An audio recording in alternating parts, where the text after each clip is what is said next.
শহীদ জিয়া রহমান সাহেবের, আমাদের প্রেসিডেন্ট শহীদ জিয়া রহমান বীরুত্তম, তার মধ্যে ধৈর্যটা ব্যাপারটা ছিল এবং তার যে স্বপ্ন, দূরদৃষ্টি সম্পূর্ণ চিন্তা ভাবনাগুলোকে তিনি কিভাবে ইমপ্লিমেন্ট করবেন, বাস্তবায়ন করবেন, তার জন্য তিনি প্রথমেই কিন্তু যুদ্ধ শুরু করে দেননি। প্রথমে শুনেছেন, সমস্ত বিজ্ঞ মানুষদের নিয়ে বসেছেন, তিনি যারা বিভিন্ন ক্ষেত্রে যারা বিশেষজ্ঞ ছিলেন তাদের কথা বলছেন। রাতে 2টা-3টা পর্যন্ত তিনি এদের নিয়ে কথা বলতেন। একটা রাত ছিল না যে যখন তিনি রাতে এইসব বিশেষজ্ঞদের সঙ্গে কথা বলেননি, কথা বলেছেন, শুনেছেন, তারপর তিনি কাজ শুরু করেছেন। এই জিনিসটাই আমাদের সকলকে মনে রাখতে হবে, তা না হলে আমরা ভুল করতে থাকবো। আজকে এই জিয়া স্মৃতি পাঠাগার, তাই না, একেবারেই একটা ঢাকা মহানগরের যে অফিস, মৌলানা ভাসানীর যে অফিস, তার পাশে তার কোন একটা ছোট্ট একটা রাখি কোথায় 20টা বই, মনে হয় আমার 20টা বই। আমরা এখানে কেন এইভাবে, আমাদের তো আপনার একটা ভালো পাঠাগার তৈরি করা দরকার। শেষে আমরা আমাদের অফিসের, এখন যে নয়াপল্টন অফিসে আছে 6 তলা জায়গা বের করে সেখানে আমরা একটা পাঠাগার নির্মাণ করলাম, তৈরি করলাম। এখন সেটা মোটামুটি একটা যাওয়া যায়, বসা যায়, বই পড়া যায়, সেই অবস্থা। কিন্তু সঙ্গে সঙ্গে যে কাজটা এরা করতে পেরেছে, যার জন্য আমি এদেরকে ধন্যবাদ দিই। আমাদের দীপ্তি আছে, সালাম ভাই আছেন, অন্যান্যরা যারা সঙ্গে জড়িত, তারা গোটা দেশে এটাকে ছড়িয়ে দিতে পেরেছে। প্রত্যেকটা জেলায়, আপনাদের কয়েকটা উপজেলাতেও জিয়া স্মৃতি পাঠাগার তৈরি হয়েছে এবং তারা এই চেষ্টাই তারা কিন্তু করে যাচ্ছে। এখানে কেউ আমরা ফান্ড দেইনি, তারা নিজেরাই নিজেরা তৈরি করে এই কাজগুলো করে যাচ্ছে। এমনকি তারা এই যে পাঠচক্র বা আপনার যে আড্ডা, এগুলো তারা নিয়মিতভাবে করার চেষ্টা করছে। এটা আমি মনে করি যে অবশ্যই বিএনপি রাজনীতিকে আরো সমৃদ্ধ করবে। বিএনপিতে যারা জ্ঞান চর্চা করে তাদের সংখ্যা বাড়াবে, ওটা আরেকটা সমস্যা। কিন্তু রাজনীতিতে আমাদের বর্তমান রাজনীতি কিন্তু লেখাপড়ার ব্যাপারটা একদমই নাই, একেবারেই নাই। একটু লেখাপড়া যারা ভালো করে তাদেরকে ঠাট্টা করে কি বলা হয় জানো, আটেল। এই পরিবেশে স্বাভাবিকভাবেই এরা যে কাজটা করেছে, এটা দুঃসাহসী কাজ করেছে এবং তারা সফল হয়েছে। আমি ধন্যবাদ জানাই তাদেরকে। আর আমি আগে বলেছি যে আমাদের রীতা আপা, তিনি ইতিমধ্যেই আমাদের ঢাকার কাছে একটা চমৎকার লাইব্রেরি করেছেন।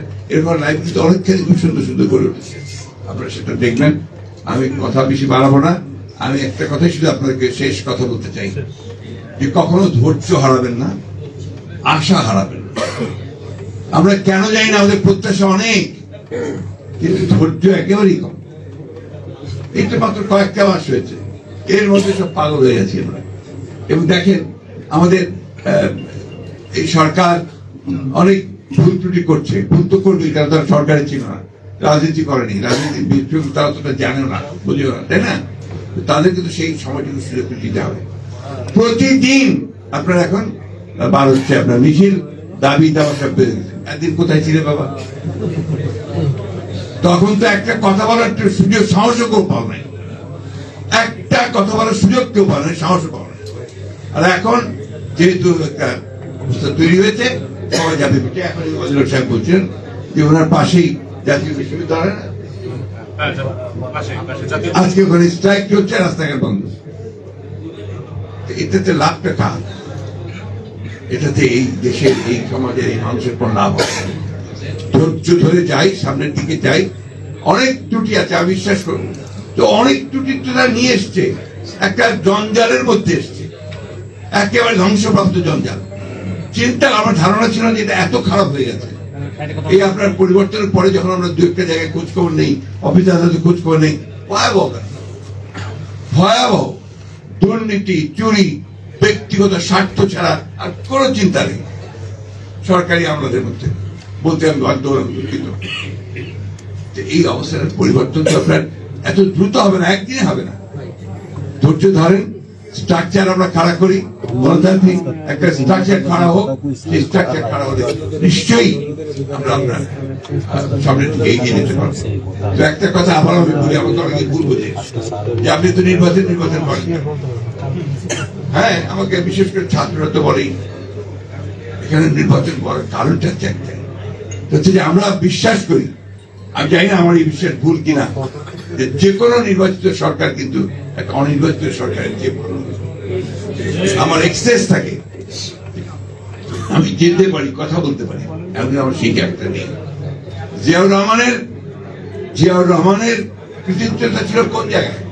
জিয়াউর রহমানের কৃতিত্ব ছিল ওই জায়গায় যে তিনি একটা একদলীয় শাসন ব্যবস্থা, একেবারে বদ্ধ একটা রাজনীতি এবং বদ্ধ একটা অর্থনীতি, সেখান থেকে তিনি বের করে নিয়েছেন। ওটাই যে ছিল মানুষের জন্য সবচেয়ে বড় সংস্কার, একদলীয় রাজনীতিকে বহুদলীয় রাজনীতি, একটা ভ্রান্ত সমাজতান্ত্রিক অর্থনৈতিক থেকে তিনি একটা মিশ্র এবং মুক্ত বাজার অর্থনীতির দিকে নিয়ে এসেছেন। ওটা ভ্রান্ত বললাম, ভ্রান্ত সমাজতান্ত্রিক চিন্তা থেকে নিয়েছেন। আর আওয়ামী সমাজতন্ত্র করবে কি? আমরা কি কোনো সমাজতন্ত্র বিশ্বাসই করতে পারি না, করতো না। এটা ছিল প্রচারণা। আপনার আমার এখনো মনে আছে, এটা বোধহয় সম্ভবত আপনার 69-এ আপনার এই শহীদ মিনারে আপনার সব অল পার্টি মিটিং হচ্ছে, ওখানে আপনার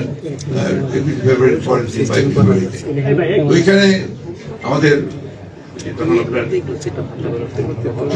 প্রেসিডেন্ট ছিলেন আমাদের নর্থ বেঙ্গলের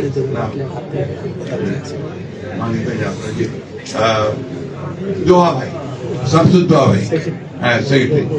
উনি বক্তৃতা করতে গিয়ে আফ্রো এশিয়া লাতিন আমেরিকার করে এই আপনার সমাজতন্ত্রের কথা বলে মার্কিন সাম্রাজ্যবাদের বিরুদ্ধে, আর যায় কোথায় এত বড় বড় চুরি টুরি সব বেরিয়ে আসলো, মার্কিন সাম্রাজ্যের বিরুদ্ধে কথা বলে যাবে, সেটা ছাত্র কিনা।